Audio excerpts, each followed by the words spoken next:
Oi, ouvintes! Sejam bem-vindos ao Sarau! Que eu que tô fazendo a abertura aqui, porque eu também sou do Sarau.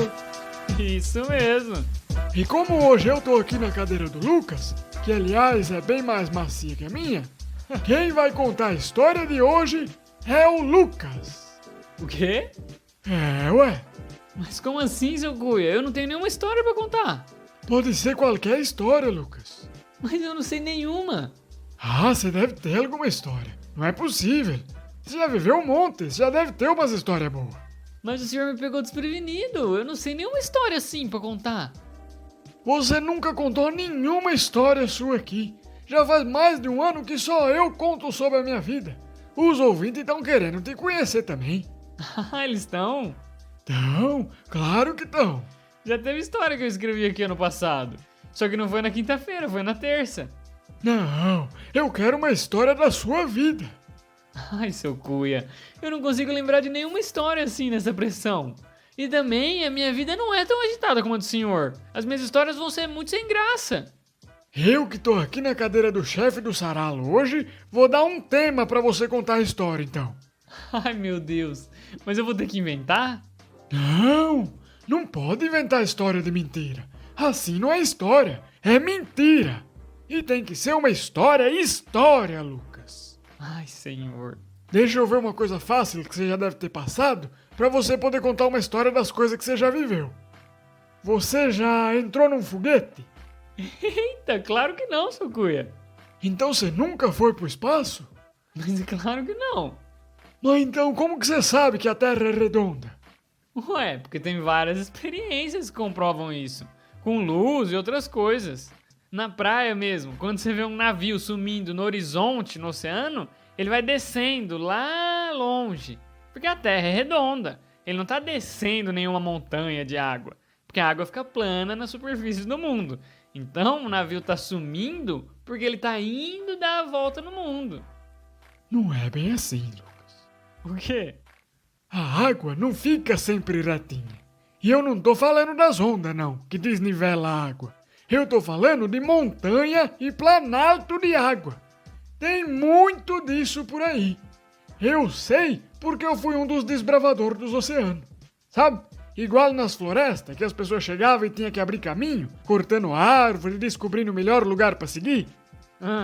Então, na água foi igual.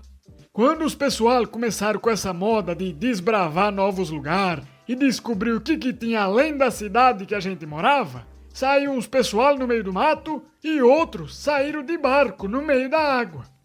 Eu, que tinha medo dos bichos da floresta e tinha dó de ficar cortando as árvores e as plantas, decidi ir pro mar. Porque no mar a gente segue só por cima da água e não ia ter que cortar nada, né? Mas foi aí que eu me enganei.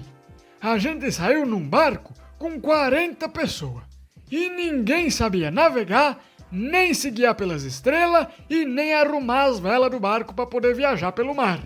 Porque era a primeira expedição pela água, né? Então a gente ainda estava descobrindo como que aquilo tudo funcionava. Além de que a gente não tinha mapa, porque a gente que estava desenhando ele. Então a gente demorou vários dias só para sair do rasinho com o barco.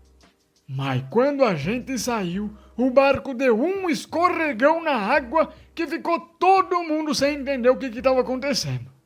E quando a gente parou lá no meio do oceano, a gente percebeu que a água não era retinha como a gente costumava ver da praia. Você acredita? Era tudo cheio de subida, descida, e parede, e pirâmide, e cilindro, e esfera, até forma de estrela a gente encontrou. O difícil foi pra gente continuar a viagem, pra poder desbravar e conhecer novos lugares. Porque a gente tinha saído da praia e escorregado pra dentro de uma floresta de forma geométrica de água. Aí a gente teve que cortar essas coisas tudo pra abrir caminho. Primeiro, a gente colocou um rapaz lá na ponta do gurupé com um serrote na mão. Mas não dava muito certo porque algumas coisas eram muito grossas para ele conseguir cortar. Aí a gente teve que botar umas facas lá no pé do barco para ele ir cortando a água enquanto o barco navegava. Essa nossa viagem foi igual como se estivesse viajando de ônibus no chão normal, com montanha e buraco. A diferença é que era tudo feito de água. Você consegue imaginar isso? Eu tô tentando, mas tá difícil. É que essa sua geração já não conhece o mar que a gente conheceu naquela época. Tinha de tudo nos oceanos. Tinha montanha, erosão, serra, ponte, até muralha de água tinha no mar. Mas depois que começaram a abrir túnel aqui na Terra para facilitar a passagem das pessoas, eles começaram a tentar abrir túnel no mar também. E quando explodiram as montanhas de água com dinamite, algumas delas se desmancharam. E hoje, no caminho que os barcos navegam, é tudo plano. Mas no resto dos oceanos, onde as pessoas não costumam passar, ainda é tudo desnivelado. Os gelo e iceberg são coisa de água desnivelada. Porque gelo também é água, né? Só que é uma água que se recusa a ficar nivelada com as outras. Aí ela se endurece e vira uma montanha. Às vezes para fora da água, às vezes para dentro. Tem uns iceberg que é maior para dentro da água do que para fora. Nesses casos, eles são montanha pros peixes, né? Que tem que dar a volta nele para seguir nadando. Sim, iceberg eu sei que é tipo uma montanha na água. É, então. Hoje em dia as pessoas só conhecem o iceberg, porque ele é uma montanha que se mexe, né? Aí eles entram na frente dos navios famosos.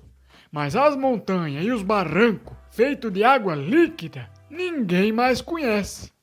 Isso era coisa da minha época de explorador. Igual os monstros gigantes, com cabeça de polvo, ou de cabra, ou de cachorro, que tinha no fundo do mar antigamente. Nos mapas, a gente sempre desenhava esses bichos, para as pessoas saberem onde que elas não deviam passar. Mas hoje em dia esses bichos já desistiram de comer navio, porque eles gostavam de comer os barcos de madeira, né? Hoje em dia é tudo feito de ferro, aí eles não gostam muito do gosto. Aqueles monstros marinhos dos mapas de antigamente existiam mesmo, então? Claro! Por que você acha que a gente desenhava aquelas coisas nos mapas?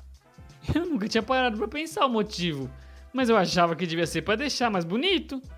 E vai deixar mais bonito desenhando um monstro? Se fosse para deixar bonito, a gente desenhava uma nuvem ou um passarinho, e não uma cobra gigante com rabo de baleia e cabeça de dragão chinês. Faz sentido. A gente só desenhava as coisas que a gente via. Via uma ilha, desenhava. Via um continente, desenhava. Via um polvo de 40 metros destroçando um navio e matando toda a tripulação, desenhava também.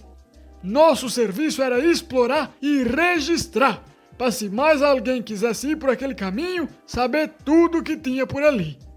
Entendi. Mas é por isso que não dá para saber se a Terra é redonda só olhando pro mar. Tem que olhar de cima. E o senhor olhou de cima? Claro, várias vezes. A primeira delas foi num balão desgovernado, que eu tentei segurar com as mãos e acabei sendo levado por ele e subindo até a mesosfera. E a Terra é redonda mesmo? Redondinha, redondinha. Igual que um melão maduro. E o recado de hoje? Vai ser pros navegantes ou pros astronautas? Que recado?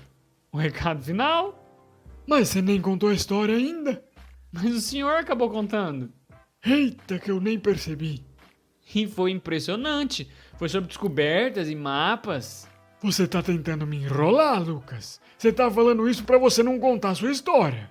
Não, seu cuia. Na semana que vem eu conto. E não adianta vir com história inventada, porque eu vou perguntar uma história aqui, na frente dos ouvintes. Combinado. Então, o recado de hoje é: volte na semana que vem e convide todo mundo que você conhece para ouvir o Sarau na semana que vem também, porque vai ter a primeira história do Lucas. Ai, meu Deus.